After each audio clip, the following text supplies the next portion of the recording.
بے شک نماز بے حیائی اور برے کاموں سے روکتی ہے. تو تو کیا کرتا ہے؟ چھت تے چڑھ کے لوگوں کی گھڑاں دے وچ چہتیاں مارنا ہے. رات کو تیرے گھر سے گانوں کی آواز آتی ہے. دکان پر جاتا ہے 2 نمبر مال بیچتا ہے, دودھ میں پانی ڈالتا ہے. یہ کیا ہے؟ ادھر اذان ہوندی ہے, نہیں میں چلا جی نماز پڑھن جی, کہ جس طرح اللہ انتظار وچ بیٹھا ہے. آتا پھر 2 نمبری. اللہ تو کہہ رہا ہے بے شک نماز بے حیائی و برے کاموں سے روکتی ہے. اب بتاؤ تیرا قرآن سچا ہے یا تو جھوٹا ہے؟ وہ یہودی سوال کرے گا نا, تیری تو میں ساری کرتوتیں دیکھ رہا ہوں, مزدور کے تو پیسے نہیں دیتا, سودا بتاتا کچھ اور ہے دیتا کچھ اور ہے, محراب تیرے اتنا بڑا, حج تو ہر سال عمرے بھی جاتا ہے, حج کرتا ہے. ان صلاۃ تنہا عن الفحشاء, واللہ اس نماز کی قدر کرو, اور اس کے اتنے فائدے ہیں اللہ کی قسم آپ تصور نہیں کر سکتے. کسی چیز کا اتنی بار اللہ نے حکم نہیں دیا جتنی بار نماز کا, 700 سے زیادہ مرتبہ اللہ نے. اور آپ صلی اللہ علیہ وسلم فرمایا کہ جو نماز عصر کو جان بوجھ کر لیٹ پڑتا ہے, چھوڑتا نہیں, جان بوجھ کر, میٹنگ ہے یار وہ وفد آیا, ڈیلیگیشن آیا ہوا ہے باہر سے, نماز پڑھ لیسا یار. جس نے نماز عصر کو جان بوجھ کر لیٹ پڑھا, چھوڑا نہیں, چھوڑنے والے کو تو چھوڑو, اس کا گھر بھی برباد, اس کا مال بھی برباد. یہ محمد صلی اللہ علیہ وسلم کی صحیح حدیث ہے. آج میں برباد ہوں نا, گھر میں بچے بیوی ہر چیز, لیکن جیسے گھر داخل ہوتا ہوں نہ بیوی اچھی نہ بچے اچھے, ہر چیز کاٹنے کو دوڑتی ہے. کھانا اس نے اتنی محبت سے پکایا تجھے نمک زیادہ لگ گیا, ایک دم پلیٹ وہ پھینکی, سارے گھر کا ماحول خراب. یہ اللہ کی طرف سے ہے, تو کھا کے دکھا, تو اپنے آپ کو فیل تو کر, تیرا گھر برباد, تیرا مال برباد. یہ نبی صلی اللہ علیہ وسلم فرمایا. میرے بھائی نماز کی اتنی اہمیت ہے کہ وہ صحابی پوچھتا ہے کہ یا رسول اللہ صلی اللہ علیہ وسلم, ان کو یقین تھا کہ اللہ کے نبی صلی اللہ علیہ وسلم, وہ تو صحابی رسول تھا, ابو لہب کو پتہ چل گیا کہ میرے بیٹے کو داماد تھا نا, عتبہ آپ صلی اللہ علیہ وسلم کا داماد تھا نا, بیٹی پر زیادتی کی تو آپ نے کیا فرمایا؟ آپ نے فرمایا اے اللہ بیٹی ایسی چیز ہوتی ہے. تڑپ اٹھے نا, نبی تھے نا, فرمایا اے اللہ اس عتبہ پر ایسا درندہ چھوڑ جو اس کو چیر پھاڑ دے. یہ محمد صلی اللہ علیہ وسلم اتنا تکلیف, داماد ہے, بیٹی کو تکلیف دی ہے, نبی کے سامنے اس کو مارا. آپ نے فرمایا اللہ اس پر درندہ چھوڑ جو اس کو چیر پھاڑ دے. ابو لہب کو بات پہنچی کہ محمد صلی اللہ علیہ وسلم نے یہ کہہ دیا عتبہ کے بارے میں. اس نے بولا درندہ آئے گا ہی آئے گا.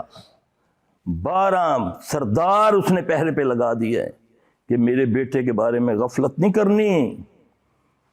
کسی جگہ سفر میں سویا ہوا, سارے سردار اللہ نے صلاح دی ہے. ایک درندہ آتا ہے کالے رنگ کا, سونگتا سونگتا عتبہ کو پکڑتا ہے, چیر پھاڑ دیتا ہے. اور باپ کو, ابو لہب کو یقین ہے, جب صفا پر چڑھ کے آپ صلی اللہ علیہ وسلم نے دعوت دی تو اسی نے منہ سے بکواس کی ابو لہب نے کہ اے محمد صلی اللہ علیہ وسلم تیرے دونوں ہاتھ ٹوٹ جائیں. تو اللہ نے جواب میں کیا کہا؟ تبت یدا ابی لہب وتب. اس کو یقین ہو گیا تھا, گیا میں, محمد کے منہ صلی اللہ علیہ وسلم سے بات نکلی, گیا میں. کافر کو بھی اتنا یقین تھا, لیکن میں ہوں کہ یقین کرنے کے لیے کہتا لاجک بتائیں گے. لاجک, اس لاجک کیا ہے؟ یہ ٹخنے ٹانگنے کا لاجک کیا ہے؟ یہ داڑھی میں لاجک کیا ہے؟ اللہ اکبر. وہ لاجک نہیں پوچھتے تھے, وہ سمینا واتانا کہتے تھے. پھر برکتیں اترتی تھی, پھر سپر طاقتیں اس وقت بھی 2 تھیں. لایا نہیں پاؤں میں میرا رب. رکانہ کو کب کہا؟ جب بھاگ رہے تھے. رکانہ کھوجی تھا, کفار کی طرف سے ڈھونڈ رہا ہے کہ رکانہ ڈھونڈے گا کہ محمد صلی اللہ علیہ وسلم کہاں ہے اور دبوچ لے گا اس کو. جب آپ ہجرت کر رہے ہیں سارے کھوجی رہ گئے. رکانہ ماسٹر تھا, پہنچ گیا نبی صلی اللہ علیہ وسلم کے پاس, لیکن اس کا گھوڑا زمین میں میرے رب نے دھنسا دیا. اس نے بولا یہ کیا؟ یہ کوئی بندہ، جیسے ہم کہتے ہیں نا، ہم تو ہر گندے بندے کو کہتے ہیں بڑی پہنچی ہوئی ہستی ہے، وہ تھی پہنچی ہوئی ہستی. گھوڑا زمین میں دھنسا. اس نے بولا یہ کیا؟ نکالا، رکا. نبی صلی اللہ علیہ وسلم نے اس کو دیکھا. آپ نے فرمایا راکانہ میں تیرے ہاتھ میں کسریٰ پرویز کے کنگن دیکھ رہا ہوں. ابھی وہ کافر ہے. کہتا ہے یہ کیسی بات، کسریٰ تو سپر طاقت ایران کی، اتنی اس کی قوت، تو کنگن تو اس کا پرویز پہنتا ہے. آپ نے فرمایا تیرے ہاتھوں میں دیکھ رہا ہوں. اللہ نے بتایا نا، مجھے لکھ کر دو. ہڈی تھی وہاں پر. آپ لکھنا نہیں جانتے تھے، پتہ آپ کو. آپ نے لکھوایا. پھر آپ صلی اللہ علیہ وسلم دنیا سے تشریف لے گئے. اس کے بعد عمر کے دور میں جب ایران فتح ہوا، جب کسریٰ کے کنگن آئے، تو عمر رضی اللہ عنہ کو یاد تھی یہ بات. فرمایا راکانہ آؤ، نبی کی بات پوری ہو گئی، آؤ ہاتھ آگے کرو، میں کسریٰ پرویز کے تجھے کنگن پہناؤں. یہ ہے محمد صلی اللہ علیہ وسلم کی ذات. تم نے جن کو کھلونا بنا لیا. 1 سال بعد یہ جی ہم خوشی مناتے ہیں. اب بدبخت روزانہ خوشی مناؤ، اتنی بڑی ذات اللہ نے آپ کو دی ہے. عبادت بزرگ تو ہی، قصہ مختصر، روزانہ اس کی بات مانو، یہ خوشی ہے. یہ نہیں سال سارا کچھ نہ کیا، بس ایک جلوس اور جھنڈیاں 2 لگا کر میں خوشی منا رہا ہوں. وہ تو ایسی ہستی ہے، تیرا ایک ایک سانس اللہ کے شکر میں گزرنا چاہیے کہ اللہ تیرا فضل ہے کہ تم نے ہمیں محمد جیسی، صلی اللہ علیہ وسلم جیسی ہستی کو ہمیں اس کا امتی بنایا. یہ ہے خوشی، بات کو ماننا. یہ تو پھپڑے ہیں، یہ تو شیطان نے بہکاوے میں لگا دیا ہمیں.